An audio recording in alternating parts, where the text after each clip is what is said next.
तो अक्लमंदाना तरीके से चलिएगा, ठीक है।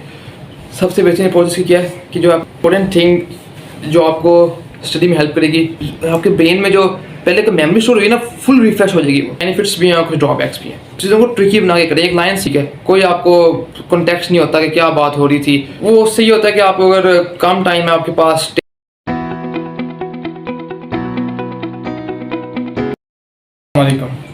I am Mohammad Huzaifa Khalid and I am currently a student of first year MBBS at King Edward Medical University. Last year I appeared in the MDCAT and I scored 185 out of 200 in my first attempt. I took the UHS Inter test actually.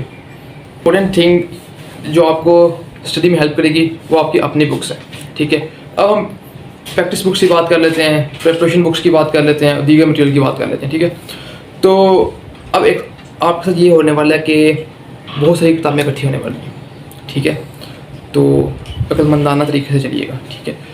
सबसे बेहतरीन approach इसकी क्या है कि जो आपने FSc में books पढ़ी है ना, आप सपोज आप पंजाब टेक्स्ट बुक बोर्ड आपने बुक्स पढ़ी हैं या फेडरल के स्टूडेंट थे, तो जो आपने एफएससी में बुक्स पढ़ी हैं उनको हमेशा अपने साथ रखिएगा, ठीक है। During this time period focus 100% उन पर करें, बहुत फोकस करें उनके ऊपर। उनकी अगर वो सिलेबस में सपोज करें एक चैप्टर है, चैप्टर 5 कर रहे हैं बायो का पंजाब टेक्स्ट बुक बोर्ड पर, उसमें वायरसेस के बारे में कुछ था ना, तो अब इस साल भी कुछ सिलेक्टेड टॉपिक्स होंगे चैप्टर में से।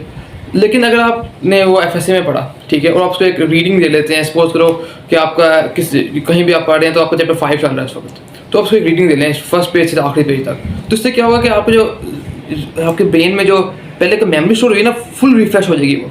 तो आपको it will give a lot of benefit for you, ठीक है। ये बहुत आपके लिए बेनिफिशियल होगा। उसके अलावा अब मैं बताता हूँ कि आपने कैसे डील करना है बुक्स के साथ। अब आप सपोज करो किसी अकेडमी में जाते हो ना, तो उन्होंने आपको अपनी प्रिपरेशन बुक्स दे देनी है आपको, ठीक है। आपके पास अपनी पीटीपी की बुक्स होंगी, प्रिपरेशन बुक्स होंगी। उसके बाद आप कुछ स्टूडेंट्स ये करते हैं जो अच्छे स्टूडेंट्स होते हैं, आई थिंक, कि वो ओरिजिनल टेक्स्ट बुक्स होती हैं, जो फेडरल की टेक्स्ट बुक बोर्ड हो बुक होगी, जो बलोचिस्तान की ओरिजिनल टेक्स्ट बुक होगी, उसको यूज़ करेंगे, ठीक है। इसमें 2 अप्रोचेज आप यूज़ कर सकते हैं।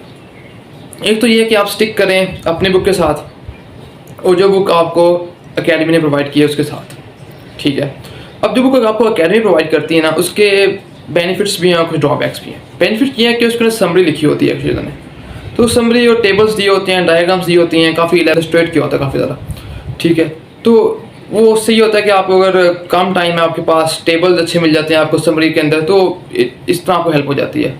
क्योंकि एंड आपका आने से MCQs ही है ना, तो MCQs के अंदर जो आपको मेमोराइज करने वाली चीज़ें होती हैं कि classification, examples, names etcetera etcetera, वो आप वहाँ से जल्दी से मेमोराइज कर लेते हैं।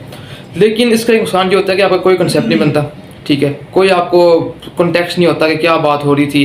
क्योंकि मैंने खुद एक्सपीरियंस किया कि जब मैं बायो की फॉर एग्जांपल पढ़ता था बुक, तो उसमें एक पैराग्राफ दिया होता था उन्होंने एक बुक से एक्सट्रैक्ट निकाल के, अब उस पैराग्राफ के ऊपर क्या बात हो रही थी, नीचे क्या बात हो रही थी, उसकी तमहीद क्या थी, ठीक है, उसकी बात क्या हो रहा था, तो उससे कोई क्लियर पिक्चर नहीं बन रही होती। हाँ, ये होता है कि 5 लाइनें मिल जाती हैं आपको, अगर उनको आप फुल अच्छी तरह ज़बानी याद कर लें तो it may be beneficial, but इतना अच्छा नहीं होता वो। Personally I didn't have a good experience with them, so मैंने तो ओरिजिनल सही बुक्स ही पढ़ी थी ना, बायोलॉजी की बुक्स पढ़ी थी फेडरल की। तो उसके अलावा आई थिंक प्रिपरेशन के लिए आपको ना स्टिक करना है अपने ट्रेडिशनल मेथड के साथ, जो आप एफएससी में करते जा रहे हैं ना, उसी को कंटिन्यू करें। थोड़ा सा उसको मॉड्यूलेट इस हिसाब से करना है आपने कि अब MCQs आएंगे आपको, राइट। अब आपको थ्योरी की तरह लॉन्ग क्वेश्चन, शॉर्ट क्वेश्चन नहीं आएंगे, तो आपने चीज़ों को इंटरलिंक करते हुए पढ़ना है, ठीक है। आप एक पैराग्राफ पढ़ रहे हैं, उसका क्रक्स निकालें, उसमें क्या लिखा जा रहा है, उसके इंपॉर्टेंट पॉइंट्स क्या हैं, जो टेस्ट के अंदर आपको किस तरह से दिया जा सकता है। टेस्ट में होता क्या है मैं बताऊँ आपको। टेस्ट में ना वही इन्फॉर्मेशन है जो पढ़ते आ रहे हैं, एफएससी में आप रीडिंग की, सेकेंड में यू नो इट, आपको पता होता है कि भाई ये व्हाट इज़ द आंसर।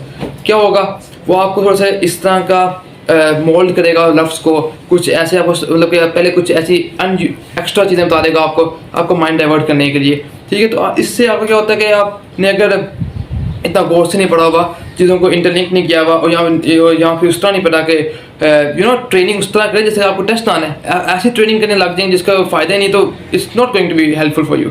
तो ट्रेनिंग उसी तरह के जैसे टेस्ट आना है, टेस्ट कैसे आएगा कि चीज़ों को मोल्ड किया होगा, ठीक है, ट्रिकी बनाया होगा। तो चीज़ों को ट्रिकी बना के करें। एक लाइन सिंपल सी लाइन है, उसको ट्रिकी बनाएं, उसमें इस लाइन में जो चीज़ें और मेंशन हुई हैं उसके बारे में कुछ जानने की कोशिश करें, ताकि आपको क्लियर हो जाए उस लाइन का ना जो होता है एसेंस आपको हासिल हो जाए।